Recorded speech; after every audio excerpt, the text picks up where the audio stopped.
The Ontario government has walked back some of their cuts to French language services.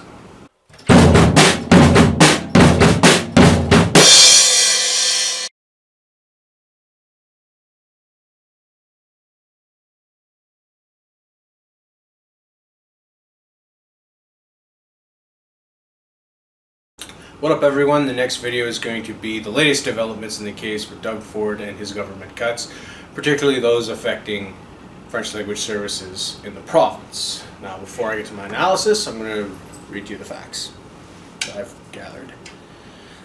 The Ontario government announced 3 measures last week on Friday that walked back some of the recent decisions that affect French language services in the province.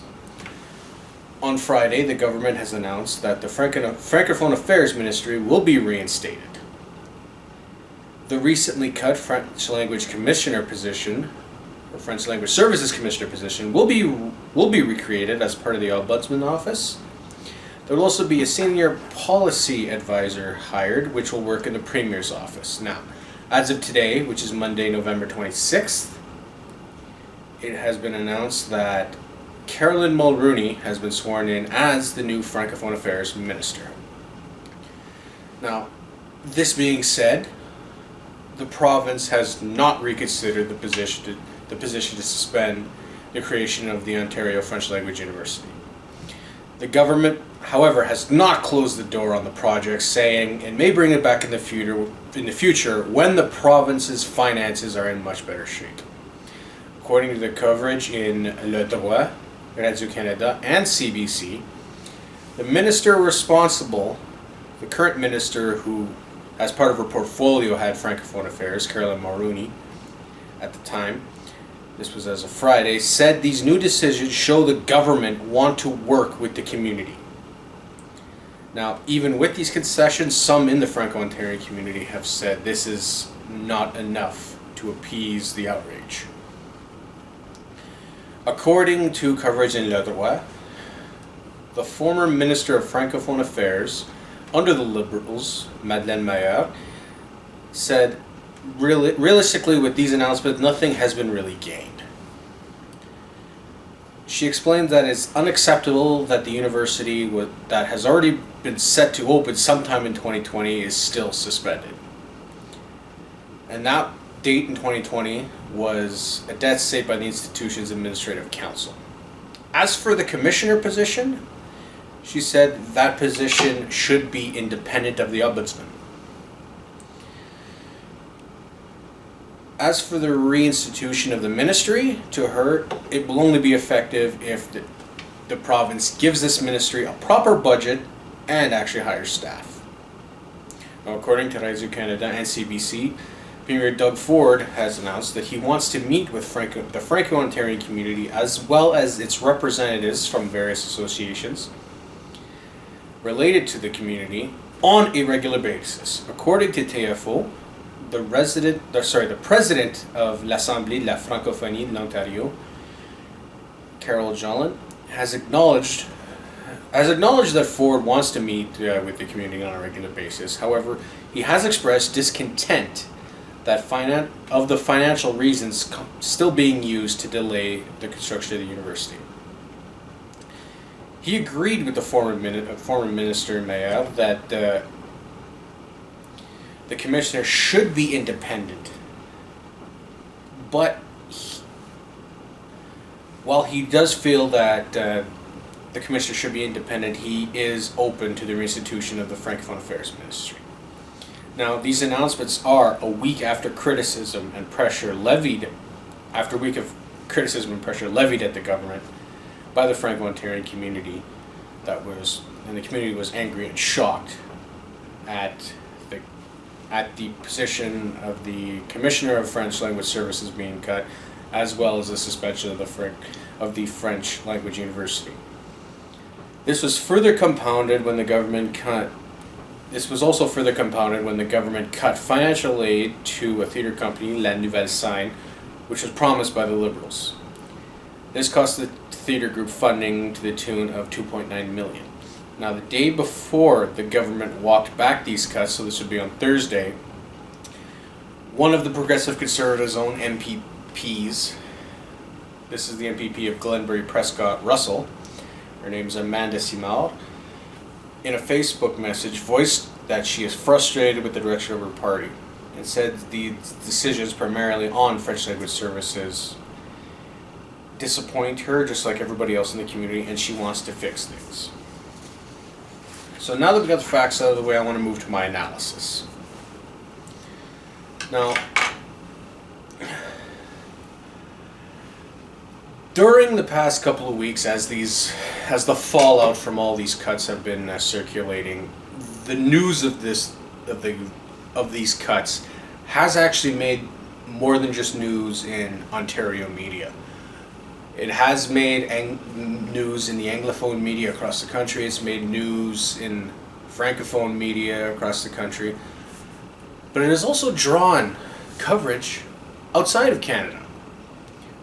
I remember seeing a Washington Post story in the Washington Post about these cuts and how it affects the vulnerable communities.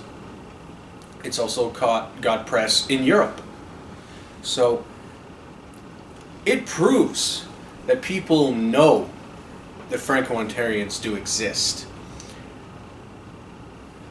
Now, that is a great thing to know, that this community, which is effectively my community, that this community is actually known outside of Ontario, or even outside of what we would call the designated areas for service, French language services in the province. Of course, even though that is welcome news, it is unfortunate that it takes these kinds of circumstances for us to finally learn some of these things. Now, seeing as how the Ford's government had cut the Francophone Affairs Ministry early into their term, and how the commissioner has been cut recently, again a couple of weeks ago, when Premier Ford announced all these cuts, to have them be walked back and essentially the ministry being reinstated and the commissioner position being reinstated, but not as an independent body, it'll be in the ombudsman office. Effectively cutting it, then bringing it back. It's confusing. One has to wonder, what is the purpose? Why is the government caving to pressure? Or was this the plan all along? What's going on? It doesn't make any sense to cut something and then give it right back. I'm not sure what we're looking to accomplish in this sense.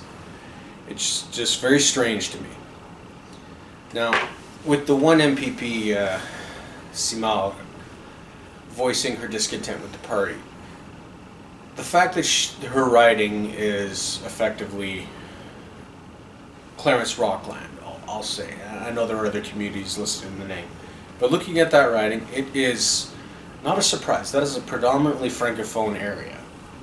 The city itself, Clarence Rockland, is one of the only French language dominant cities in the province, where the Francophones are majority, and a lot of the services realistically are French first in that sense, because they're the majority. So seeing opposition in the party itself is great, and I understand why it would be from this riding. This is an area where, regardless, even if you supported Ford, you may actually be upset with him. Now, I could still understand why some people would still be upset that he hasn't reconsidered his decision on the university. Why the Progressive Conservatives have not reconsidered building the French language university in Ontario. Unfortunately, I still think this is a facility that, although it would be great on paper, it's great to throw in a brochure and promote, to try to draw students to come study here from either other Francophone regions in Canada, from Ontario itself, or maybe even abroad. It's not something we should break the bank to essentially build. Now, with all the announcements that the government has made, it sounds like the government is very well open to build this facility at some point.